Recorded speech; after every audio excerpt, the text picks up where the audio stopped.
الحمد لله رب العالمين والعاقبة للمتقين والصلاة والسلام على سيدنا ومولانا محمد وعلى آله وصحبه أجمعين. أما بعد فأعوذ بالله من الشيطان الرجيم. بسم الله الرحمن الرحيم. وما هذه الحياة الدنيا إلا لهو ولعب وإن الدار الآخرة لهي الحيوان لو كانوا يعلمون. وقال الله تعالى: وما أصابكم من مصيبة فبما كسبت أيديكم ويعفو عن كثير. وقال رسول الله صلى الله عليه وسلم: الدنيا حلوة خضرة وإن الله مستخلفكم فيه فينظر كيف تعملون. صدق اللہ العظیم وصدق رسولہ النبی الکریم. محترم بزرگوں اور دوستو، اللہ تبارک و تعالی نے قرآن پاک کی اس آیت کریمہ میں دنیا کی حقیقت کو بیان فرمایا کہ دنیا کیا چیز ہے، کہ جس دنیا کے پیچھے ہم مر رہے ہیں، جس دنیا کے پیچھے ہم صبح سے شام تک تھکے جا رہے ہیں، جس دنیا کے پیچھے ہم سب کچھ قربان کر رہے ہیں، ہماری نیند قربان کر رہے ہیں، ہمارا کھانا پینا قربان کر رہے ہیں، اپنی راحتوں کو قربان کر رہے ہیں دنیا کو حاصل کرنے میں، اللہ رب العزت نے اسی دنیا کی حقیقت کو بیان فرمایا. اے کاش کہ ہمیں اور آپ کو دنیا کی حقیقت معلوم ہو جائے کہ دنیا کیا ہے. صرف ایک دھوکہ دینے والی جگہ ہے. فلا یغرنکم الحیات الدنیا ولا یغرنکم باللہ الغرور. تمہیں دنیاوی زندگی دھوکے میں نہ ڈال دے. اس سے اندازہ ہوتا ہے کہ دنیا کیسی ہے، اور ہم اس دنیا کے حاصل کرنے والے، اس دنیا کے پیچھے پڑنے والے کتنے بے وقوف ہیں کہ جس کو اللہ یہ فرما رہا: وما هذه الحیات الدنیا الا لہو ولعب، کہ دنیا کی زندگی نہیں ہے مگر ایک کھیل اور تماشا. وَإِنَّ الدَّارَ الْآخِرَةَ لَهِيَ الْحَيَوَانِ، حقیقت میں زندگی تو آخرت کی زندگی ہے. لَوْ كَانُوا يَعْلَمُونَ، اے کاش کہ وہ لوگ جان لے. اللہ تعالیٰ نے اس آیت کریمہ میں مکمل طور پر سمجھداروں کو یہ بات بیان کر دی کہ دنیا کیسی ہے اور دنیا کی حقیقت کیا ہے، اور ہم اور آپ اپنی جو زندگی کے قیمتی اوقات جو اللہ نے ہمیں آخرت کی کمائی کے لیے، اپنی رضا جوئی کے لیے اور جنت کو حاصل کرنے کے لیے عطا فرمائی تھی، ہم اپنی اتنی عمدہ اور اتنے قیمتی اوقات کس چیز کے پیچھے لگا رہے ہیں. اس لیے اس سے بڑھ کر بے وقوفی کیا ہو سکتی ہے کہ جب ہمیں یہ بات معلوم ہو جائے کہ یہ اس کی کوئی حقیقت نہیں. جیسے مثال دی اللہ تعالیٰ، بڑی بہترین مثال دینے والوں نے الا لہو ولعب میں، کہ جب بارش کی موسم میں جب بارش گرتی ہے اور ریت ہوتی ہے تو اس ریت کے اوپر چھوٹے چھوٹے بچے بیٹھ جاتے ہیں اور اپنا گھر بناتے ہیں اس مٹی کے ذریعے. بڑے اس کو دیکھتے ہیں اور ان بچوں کو ہم بے وقوف کہتے ہیں، کتنے خوش ہوتے، دیکھو یہ گھر بنایا. ابھی یہ گھر کیا، ابھی ایک تھوڑا سا ہے کہ ہوا گھر ختم ہو جائے گا، ٹوٹ جائے گا، کسی کی لات لگی تو ٹوٹ جائے گا. اور یہ بچہ کتنا خوش ہو رہا ہے کہ میں نے کتنا بہترین گھر بنایا ہے.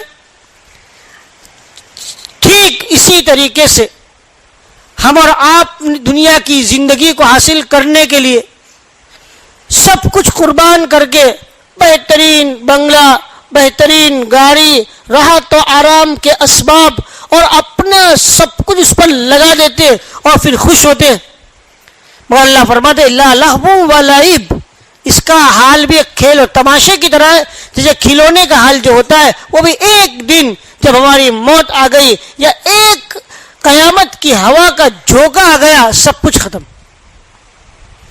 کتنی بہترین مثال. اور افسوس کی بات تو یہ ہے کہ یہ معلوم ہو گیا کہ یہ کھلونا اور ایک کھیل تماشا ہے، اس کو حاصل کرنے کا کوئی فائدہ نہیں ہے. ہمیں اللہ تبارک و تعالیٰ نے جو بتلا وَإِنَّ الدَّارَ الْآخِرَةَ لَهِيَ الْحَيَوَانُ، کہ حقیقت میں جو زندگی ہے تو آخرت کی زندگی ہے. معلوم ہوا ہمیں اللہ رب العزت نے دنیا کے اندر جو بھیجا ہے آخرت کو حاصل کرنے کے لیے، آخرت کو کی کمائی کے لیے بھیجا ہے، مگر اس کے باوجود ہم آخرت کے اوپر دنیا کو ترجیح دیتے.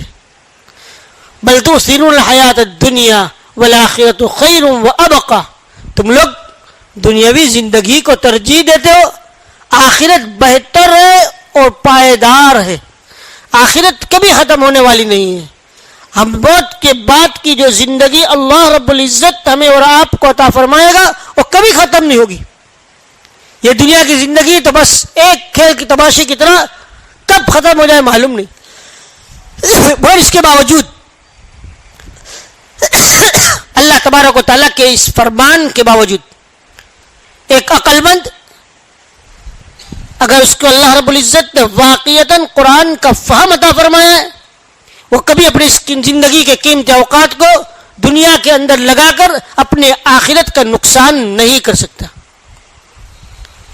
اس لیے کہ مگر افسوس ہے کہ ہم اور آپ دنیا کو حاصل کرنے کے لیے آخرت کا نقصان کر دیتے.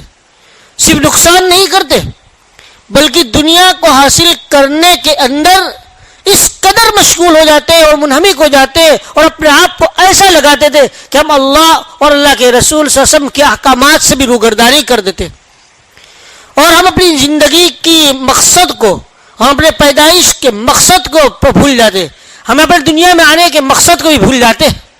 افحسبتم انما خلقناکم عبثا وانکم الینا لا ترجعون، کیا تمہارا خیال ہے کہ تم دنیا میں ایسے ہی بیکار پیدا کیے گئے ہو اور تم اللہ تعالیٰ کی طرف نہیں لوٹائے جاؤ گے؟ یاد رکھیے دنیا کی ایک ایک لمحے کا اور ایک ایک منٹ کا ہمیں اب اللہ کو حساب دینا ہوگا. اگر ہم نے اپنی زندگی کے ان اوقات کو صحیح نہیں لگایا، صحیح استعمال نہیں کیا، اللہ کے رسول ہم کے فرمان کے مطابق ہمارے زندگی کے اوقات نہیں لگے، تو کل اللہ کے سامنے ہماری پیشی ہوگی اور ہمیں اللہ تعالیٰ کو اپنے اس چیز کیے ہوئے کا جواب دینا پڑے گا. وَأَنَّكُمْ إِلَيْنَا لَا تُرْجَعُونَ وَمَا خَلَقْتُ الْجِنَّ وَالْإِنسَ إِلَّا لِيَعْبُدُونَ، کہ ہم نے جن و انسان کو نہیں پیدا کیا مگر میری عبادت کے لیے.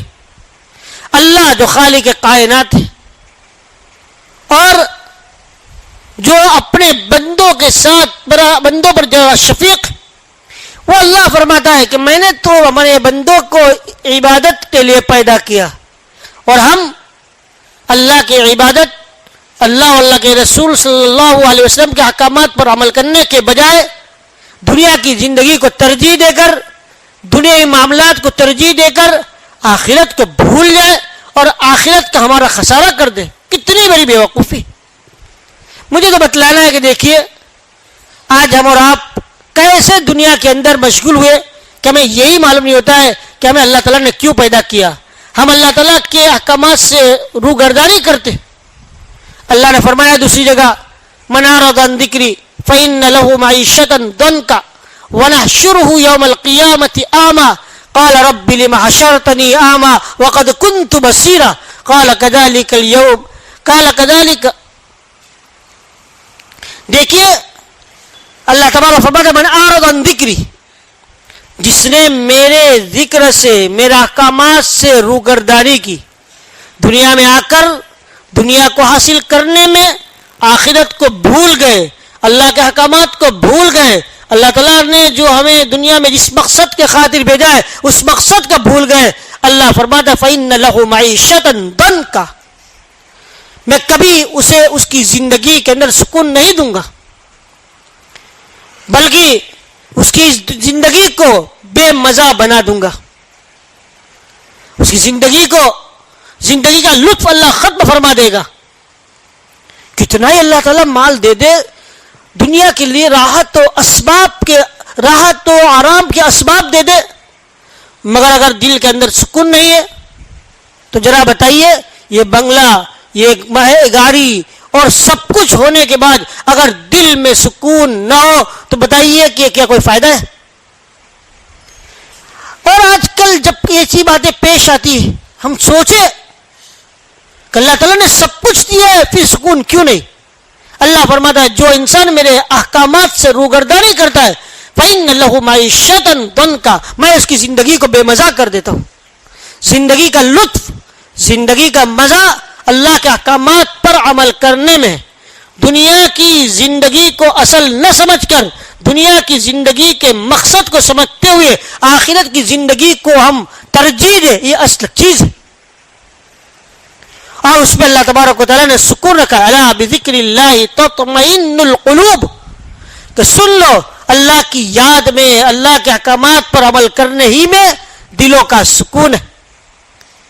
آج اکثر و بیشتر ہم شکایت کرتے ہمارے دل کا سکون ختم ہو گیا, ہم ڈپریشن کے اندر آ گئے, ہم پریشان ہیں, ہماری پریشانیوں کا ہم شکار ہو جاتے. مگر کبھی ہم غور و فکر کرتے کہ کیا کہیں ایسا تو نہیں ہوا کہ میں اعرض عن ذکری, ہم اللہ تعالیٰ کے احکامات سے روگردانی تو نہیں کرتے؟ اللہ فرماتا ہے ما اصابکم من مصیبت فبما کسبت ایدیکم ویعفو عن کثیر.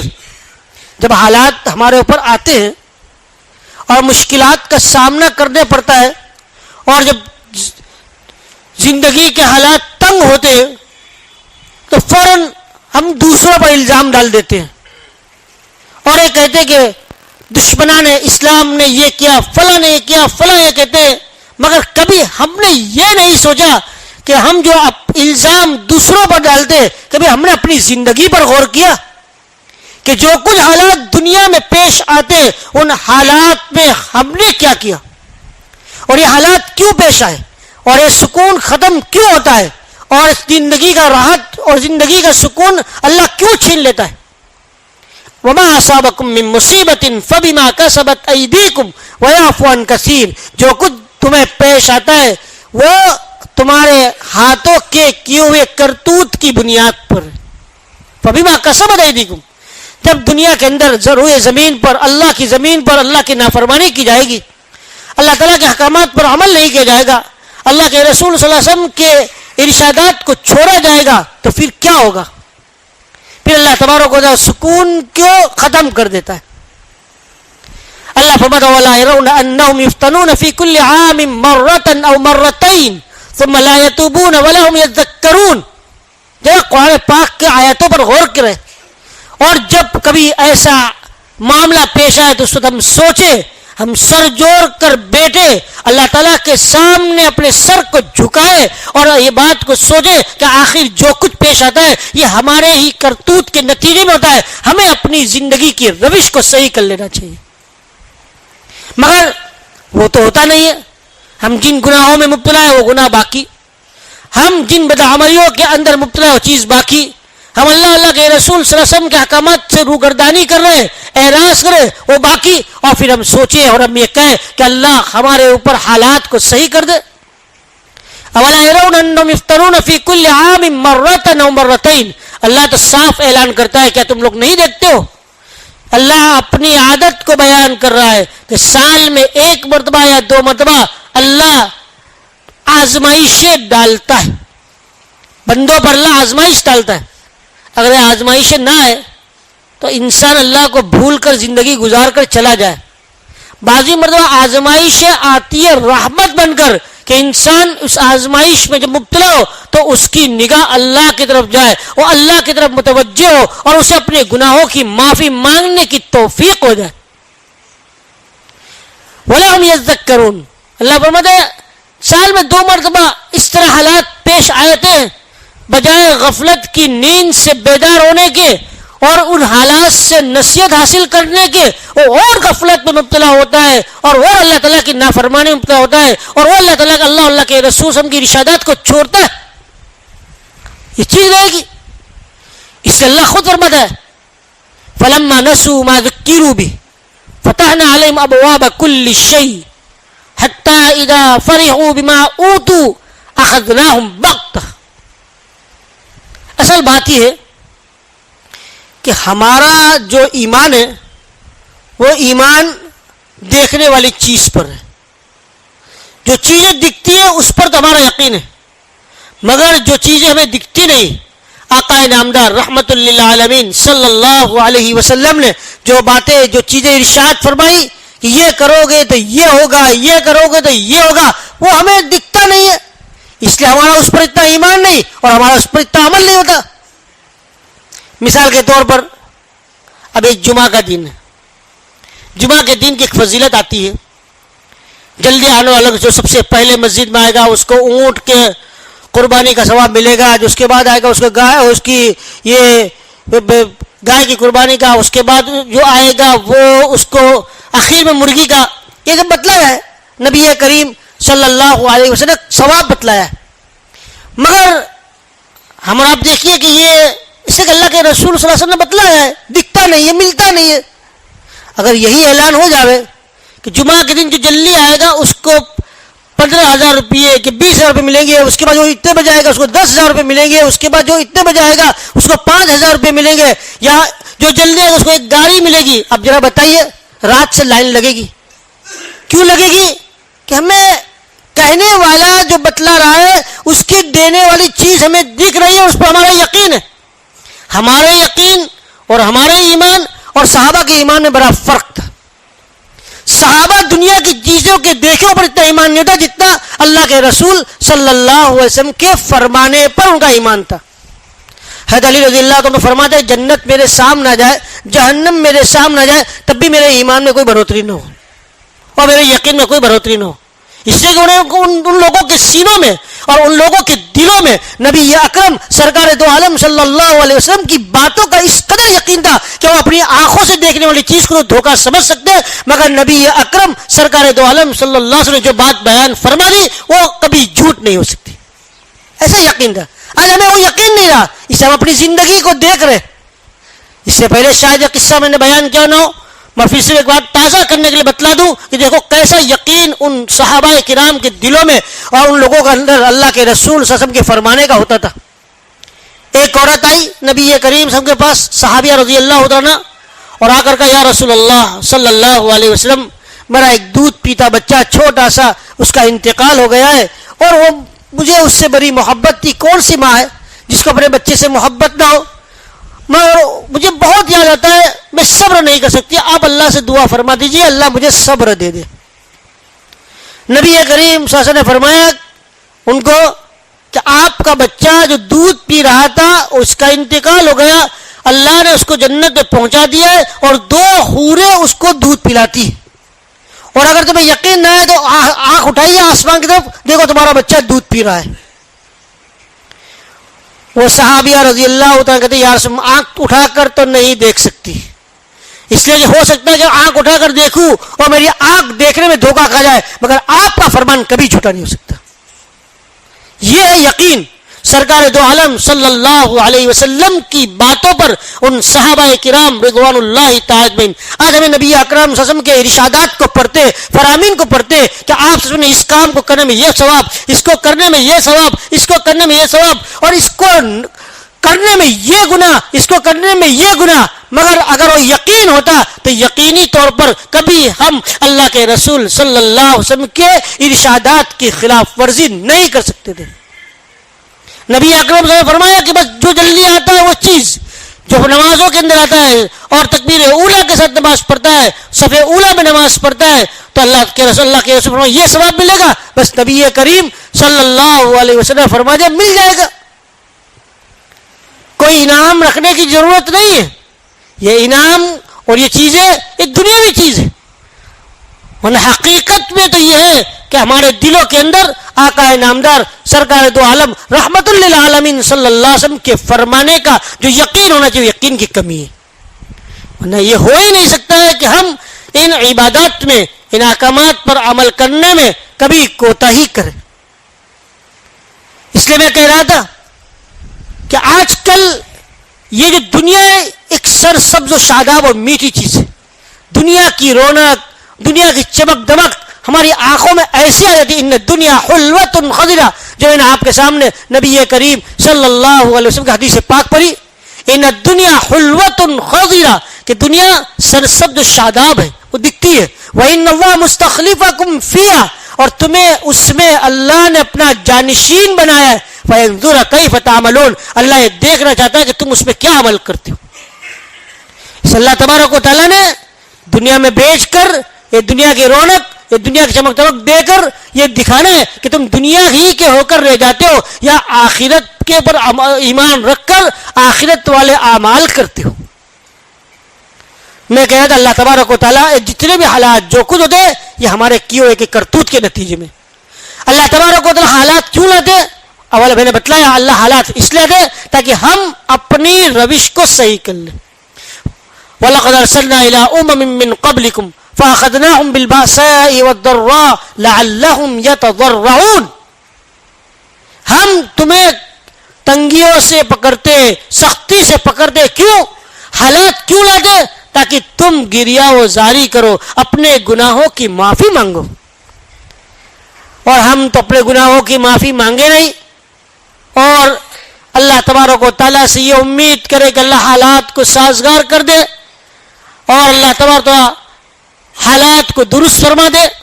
یاد رکھیے اگر جو بندہ جس مصیبت میں مبتلا ہے اور جو بندہ جو گناہوں کے اندر مبتلا ہے اور جس کے گناہوں کے نتیجے میں اللہ تعالیٰ کی طرف سے حالات آئے، وہ بندہ جب تک معافی نہیں مانگے گا کیسے اللہ تعالیٰ وہ حالات کو درست فرما سکتا ہے؟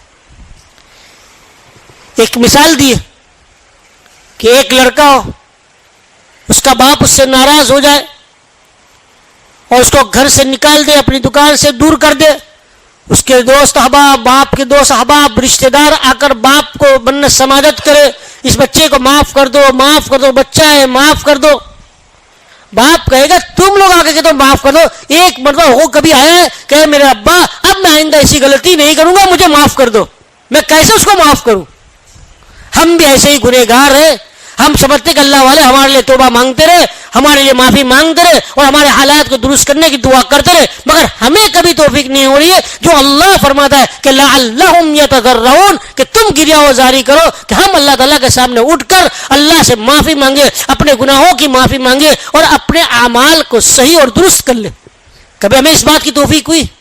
دیکھیں اللہ تبارک و تعالیٰ جب حالات لاتے ہیں تو اللہ کا مقصد ہوتا ہے کہ بندہ میری طرف متوجہ ہو جائے، اپنے گناہوں کو چھوڑ دے، مگر جب بندہ ان گناہوں کو نہیں چھوڑتا وہ کرتا ہی رہتا ہے، فلما نسوا ما ذکروا بہ، اور جو کچھ انہیں نصیحت کی گئی تو جھنجھوڑا گیا اور اس پر اس نصیحت کو اس نے حاصل نہیں کیا بلکہ بھول گیا، فتحنا علیہم ابواب کل شیء، پھر تو اللہ تبارک و تعالیٰ اتنا رزق کے دروازے کھول دیتے کہ وہ اسی میں پڑا رہے اور اسی دنیاوی زندگی کے راحتوں میں پڑا رہے اور وہ آخرت کو بھول جائے۔ اخذناہم بغتہ، پھر اللہ تبارک اچانک اسے پکڑ لیتا، پھر چھٹکارے کا کوئی سامان نہیں ہوتا۔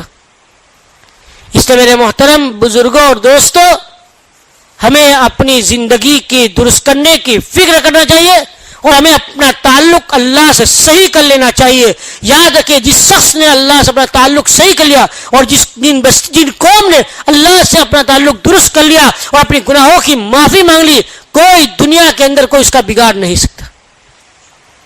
اس لیے کہ اللہ تبارک و تعالیٰ نے صاف فرما دیا، حقیقت میں تو یہ ہے کیا جو کچھ ہوتا ہے، جو کچھ پیش آتا ہے اور جو کچھ ہم دیکھ رہے ہیں، جیسے بھی حالات ہو، ان سارے حالات کا جو اصل سبب ہے وہ ہم خود ہی ہے کہ ہم نے اپنے اللہ سے اپنی دوری اختیار کر لی ہے، ہم اپنے اللہ کو ناراض کر لیا ہے۔ اللہ تبارک و تعالیٰ مجھے اور آپ کو صحیح سمجھ عطا فرمائے اور اپنے اعمال کو درست کرنے کی فکر کرنے کی توفیق عطا فرمائے اور اللہ کو راضی کرنے کی توفیق عطا فرمائے۔ وآخر دعوانا الحمدللہ رب العالمین۔